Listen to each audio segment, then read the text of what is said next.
الأشراف الأنبياء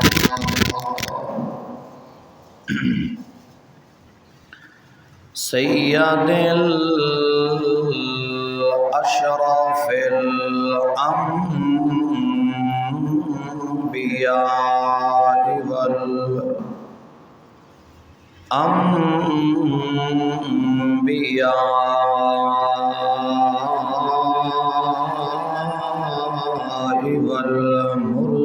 والمرسلين وعلى آله وأصحابه وأزواجه وبناته وعلماء ملته وعلماء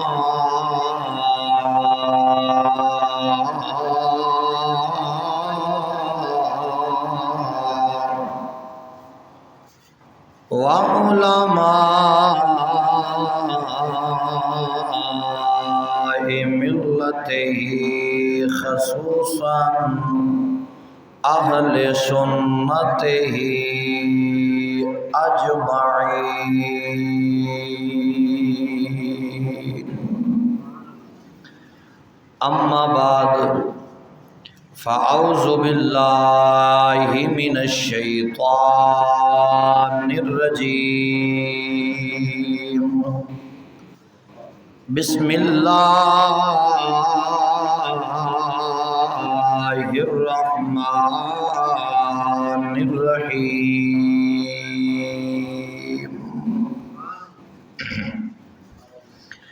وجاءت سكرة الموت بالحق ذلك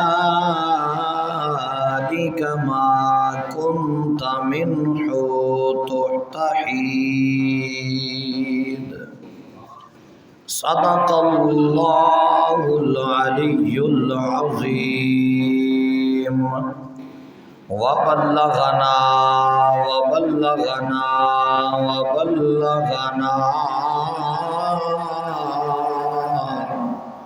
رسوله النبي الكريم الرؤوف الرحيم. إن الله وملائكته يصلون على النبي يا أيها الذين آمنوا صلوا عليه وسلموا تسلیما.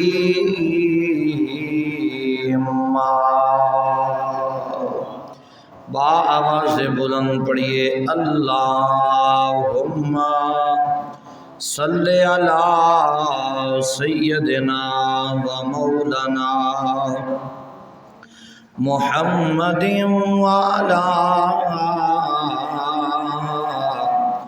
آل سیدنا و مولانا محمد وبارک وسلم وصلوا علیہ.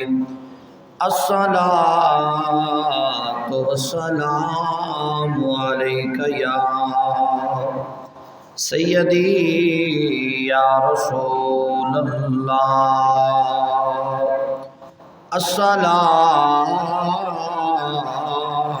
والسلام علیک یا سیدی یا حبیب اللہ. الصلاۃ والسلام علیک یا سیدی یا رحمت للعالمین وعلی آلک وصحابک یا محبوب اللہ. کسی کو تاج سلطانی اور کسی کو بھیک در در دے، کسی کو تاج سلطانی اور کسی کو بھیک در در دے، میرے مولا تیری مرضی چاہے جدھر کر دے۔ کی محمد سے وفا تو نے تو ہم تیرے ہیں، یہ جہاں چیز ہے کیا لوح و قلم تیرے ہیں۔ گردر سے قرآن ہم نے نہ بھلایا ہوتا، گردر سے قرآن ہم نے نہ بھلایا ہوتا، یہ زمانہ نہ زمانے نے دکھایا ہوتا۔ اور وہ معزز تھے زمانے میں مسلمان ہو کر، ہم خوار ہوئے تارک قرآن ہو کر۔ نہایت ہی واجب الاحترام سامعین و حاضرین حضرات، اللہ تبارک و تعالی دی حمد و ثنا تو بعد لا تعداد مرتبہ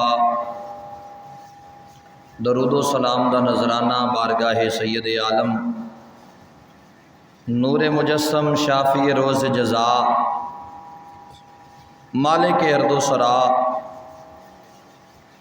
آمنہ دلال مدینے دے تاجدار امت دے غمخار حضرت محمد مصطفیٰ صلی اللہ تعالی علیہ وآلہ وبارک وسلم دی بارگاہ بے کس پناہ دے اندر درود و سلام دا نذرانہ پیش کرن تو بعد دعا گوہاں خالق کائنات مالک ارض و سماوات تواڈی میری سب دی حاضری اپنی بارگاہ عالیہ دے اندر قبول و منظور فرمائے۔ تواڈے واسطے میرے واسطے دین دنیا قبر حشر دے اندر برکت اور نجات دا ذریعہ اور سبب بنائے۔ احباب ذی وقار، آپ احباب دے نال گفتگو کرن واسطے میں قرآن مجید دی سورہ قاف دی ایک آیہ مبارکہ پڑھنے دا شرف حاصل کیتا ہے، جس دے اندر انسان دی ساری زندگی دا نچوڑ، رزلٹ، خلاصہ، لب لباب اس ایک آیہ مبارکہ دے وچ ارشاد فرما دیتا گیا ہے کہ انسان جڑا ہے آخر اس کتھے جانا ہے تے کی یہ دے نال ہونا ہے۔ اور بہت بڑی دعوت فکر ہے قرآن دی اس آیت مبارکہ دے اندر، ہر امیر واسطے، ہر غریب واسطے، کلمہ گو واسطے بھی تے غیر مسلم واسطے بھی۔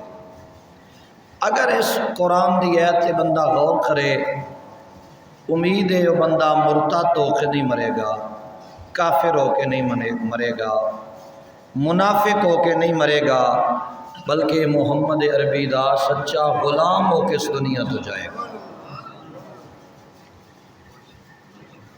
میں آپ احباب دے نال گفتگو کرن واسطے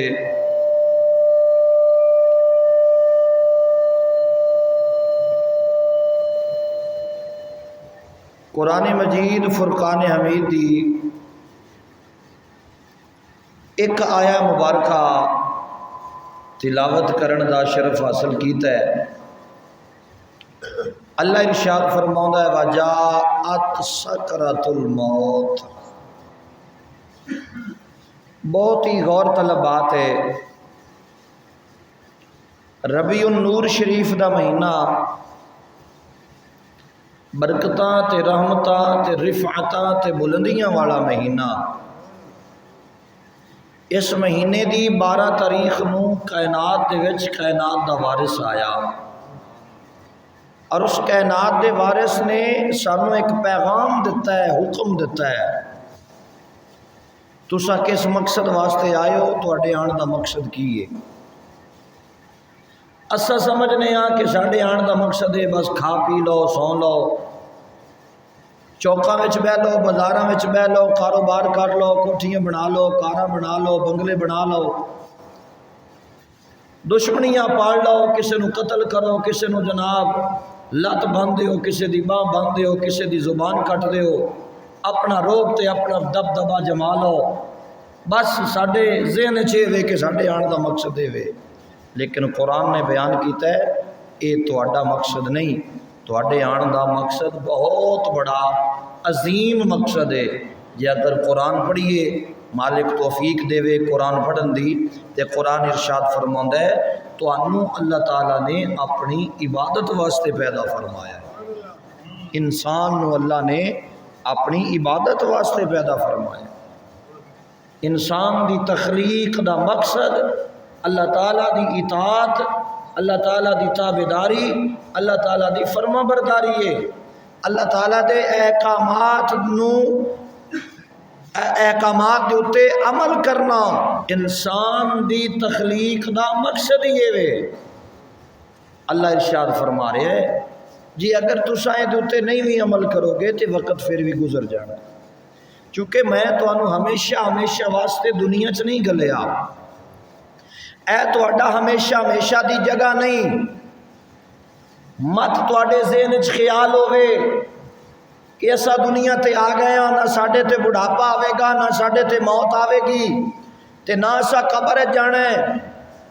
اللہ ارشاد فرماوندا ہے تواڈی بھولے، اللہ نے تواڈی تخلیق دا مقصد رکھیا ہے تے اس جہان وچ تانوں گھلیا ہے، ایک معیار ہے، ایک مدت ہے، ایک وقت مقرر ہے، اس وقت تک تانوں دنیا تے گھلیا گیا ہے، اور تانوں گھلن دا مقصد تخلیق تواڈی دا مقصد جڑا ہے وہ کی ہے؟ فرمایا رب ارشاد فرما رہا ہے تہاڈا خلق ہونا، تہاڈا تخلیق ہونا، تانوں خلق کیتا جانا یہ صرف اور صرف اس واسطے ہے تاکہ تساں اپنے رب دی حمد و ثنا بیان کرو۔ انسان دی تخلیق دا مقصد ہے، انسان دی تخلیق دا مقصد ہے۔ اور پھر فرمایا تانوں ایک وقت دتا گیا ہے، ایک لیمٹ دتی گئی ہے، اس لیمٹ تک تساں اس جہان دے وچ اپنی زندگی دا یہ حصہ گزارنا ہے۔ زندگی ختم نہیں ہوئے گی لیکن اسی اپنا اے جہان منتقل کر جاواں گے، اس جہان چوں اسی اگلے جہان وچ منتقل ہو جاواں گے، اس جہان تو اگلے جہان وچ چلے جاواں گے۔ زندہ تے اسی ماں دے شکم وچ بھی آسے، وہ بھی ایک جہان ہے، پھر اس جہان چوں اسی اس جہان چ آ گئے تے اس جہان چوں اسی اگلے جہان چ جانا ہے۔ وہ عالم کیڑا ہے؟ وہ عالم برزخ ہے۔ وہ جہان کیڑا ہے؟ برزخ آکھیا جاندا ہے، قبر والا جہان۔ اسا پھر قبر دے وچ منتقل ہونا ہے تے اللہ فرماوندا ہے زندگی تانوں پہلے بھی دتی آ، اس جہان وچ بھی دتی ہے تے اگلے جہان وچ بھی ہوے گی، لیکن تساں جیڑا کام تے جیڑا عمل ایس زندگی وچ کرنا ہے نا، اے دا ثمر، اے دا پھل، اے دا بدلہ، اے دا اجر تانوں اگلے جہان وچ دتا جائے گا۔ جے تواڈے عمل ہون گے اوہ جہا تواڈا اجر ہوے گا، جے جہا تواڈا کم ہوے گا اوہ جہا اودے اُتے صلہ تانوں عطا کیتا جائے گا۔ خالق فرماوندا ہے اساں انسان دی تخلیق دا مقصد بہت حسین و جمیل رکھیا ہے، بڑا سونا جہا مقصد ہے انسان دی تخلیق دا۔ اس تو وڈا مقصد کائنات وچ کوئی نہیں کہ اللہ ساڈے متعلق فرمائے کہ تانوں میں اپنی عبادت واسطے پیدا فرمایا۔ اس تو وڈا اور کی مقصد ہو سکتا ہے؟ اس تو وڈا اور انعام کی ہو سکتا ہے کہ اللہ تبارک و تعالی ارشاد فرمائے کہ اے میرے بندے، اے میرے انسان، آ تو میری بارگاہ وچ سر جھکا۔ یہ سر میں تینوں اس واسطے دیتا ہے کہ تو میری بارگاہ جھکاندا جاویں، میں تیری عزت دے شملے نو بلند فرماندا جاواں۔ اے وے انسان دی تخلیق دا مقصد۔ تابعداری وچ بھی وقت گزرنا ہے، نافرمانی وچ بھی وقت گزرنا ہے۔ اے چل رہی ہے گھڑی، وقت دی گھڑی، سوئی بڑی تیزی نال دوڑ رہی ہے۔ جڑا ایک سا آ گیا ہے یہ دوبارہ نہیں آنا۔ ایسا آپ ایک لے لیا نا، یہ سا ہن سانوں دوبارہ نہیں ملنا۔ یہ ساڈا گنیا گیا ہے، ساڈے سا گنے ہوئے نے، ساڈے منٹ گنے ہوئے نے، ساڈے گھنٹے گنے ہوئے نے، ساڈے دن گنے ہوئے نے، ساڈے مہینے گنے ہوئے نے، ساڈے سال گنے ہوئے نے۔ ایک لمحہ ایک سا ساڈا گنے ہویا ہے، تے جس دن وہ پورے ہو گئے پھر ایک بھی سا، ایک بھی لمحہ، ایک بھی منٹ، ایک بھی سیکنڈ، ایک بھی گھنٹہ، ایک بھی دن سانوں زیادہ نہیں ملنا کہ کوئی گل نہیں اے تانوں زیادہ دیتا جا رہا ہے، ہور تسا جناب جی لو۔ فرمایا جائے گا نہیں، جدوں وقت مقرر آ جائے گا نا تو پھر موت دا فرشتہ سر دے اتے آ کے کھڑا ہو جائے گا، اور پھر موت دے فرشتے نے اے جسم دے وچوں روح جس ویلے کڈ لینی ہے نا، پھر خالی ڈھانچہ رہ جائے گا۔ لوگ اس ویلے جدوں کوئی بندہ فوت ہو جائے، جدوں کوئی بندہ انتقال کر جائے، 2-4 دن رو کے آنسو بہا کے تے اس تو بعد بھول جاندے ہیں۔ رب فرماوندا ہے اگر تو اپنی زندگی چنگی گزاری ہے تے باویں دنیا دار تینوں بھول جان، لیکن میں تیری قبر بھی کدی جناب خالی نہیں رہن دیاں گا، تیری قبر نو روشن رکھاں گا تاکہ کائنات والیاں نو پتہ لگ جائے وہ یہ قبر کسے عام دی قبر نہیں، یہ قبر ہے محمد عربی دے غلام دی۔ تیری قبر تے دیوا بلدا ویکھ کے لوگ پہچان جان گے اے کسے بھی غیر دی قبر نہیں، اے اللہ رسول دے نال محبت کرن والے دی تربت نظر آ رہی ہے۔ تو دوستان ذی وقار، اللہ فرماؤندا ہے وجاءت سکرۃ الموت، اللہ ارشاد فرما رہا ہے اور آ پہنچی موت کی بے ہوشی۔ میں دعوت فکر دینا چاہتا ہوں، موت ہے کیا؟ ہم نے اسے بھلا دیا ہے، اس موت کو ہم نے بھلا دیا ہے۔ چاہیے تو یہ تھا کہ جیسے حضور کا فرمان ہے کہ تجھے تیری موت ایک دن میں 70 بار یاد کرتی ہے۔ ایک حدیث مبارکہ چ موت کا لفظ ہے، دوسری چ قبر۔ فرمایا تمہیں تمہاری قبر جتھے ساڈی قبر بننی ہے نا، یہ اللہ نو پتہ ہے تے اللہ دے رسول نو پتہ ہے بھی ساڈی قبر دی جا کیڑی ہے تے کتھے قبر دی جا نصیب ہونی ہے۔ فرمایا تمہیں تمہاری قبر 70 بار ایک دن میں یاد کرتی ہے۔ 70 باری ایک بندے نو یاد کر دی ہے۔ جدو بندہ زمین دے اتے اکڑ کے ٹر رہا ہوئے، غرور پیا کردا ہوئے، تکبر پیا کردا ہوئے، بندے نو بندہ نہ سمجھدا ہوئے، تے زمین آواز دے کے آخدی ہے اے اکڑ کر چلنے والے، اے غرور و تکبر کرنے والے، ایک وقت آئے گا یہ تیری اکڑ جو ہے یہ ختم ہو جائے گی، تجھے میرے سپرد کر دیا جائے گا۔ آج میرے اوپر نرمی سے چل تاکہ کل میں تیرے ساتھ نرمی سے پیش آؤں۔ اگر آج تو میرے اوپر اکڑ کر چلے گا تو کل یہ امید نہ رکھ کہ میں تیرے ساتھ نرمی کروں گی۔ آج تیرے پاس وقت ہے نرمی کے ساتھ چلا کر، آج غرور نہ کیا کر، تکبر نہ کیا کر، اکڑا نہ کر۔ آج اگر تو اکڑے گا تو کل اس کا صلہ تجھے اسی صورت میں دیا جائے گا کہ تیری ایک پسلی دوسری میں پیوست کر دی جائے گی، اور دائیں پسلی بائیں میں، بائیں پسلی دائیں میں، اور پھر تو چیخے گا، چلائے گا، لیکن تیری کوئی آہو پکار سننے والا نہیں ہوگا، تجھے کوئی بچانے والا نہیں ہوگا۔ اگر تو یہ چاہتا ہے کہ تجھے قبر میں سرخروئی مل جائے تو رب فرماتا ہے رب کی اس مخلوق سے محبت کرنا سیکھو، اس زمین پر آہستہ آہستہ چلنا سیکھو، غرور کے ساتھ نہیں، تکبر کے ساتھ نہیں، اکڑ کر نہیں، بلکہ عاجزی سے چلنا سیکھو۔ پھر جب تم قبر میں جاؤ گے تو یہ قبر جو ہے یہ ماں کی گود کی طرح تمہیں نظر آئے گی۔ جیسے بچہ پیدا ہوتا ہے، ماں کی گود میں بٹھایا جاتا ہے، ماں کتنے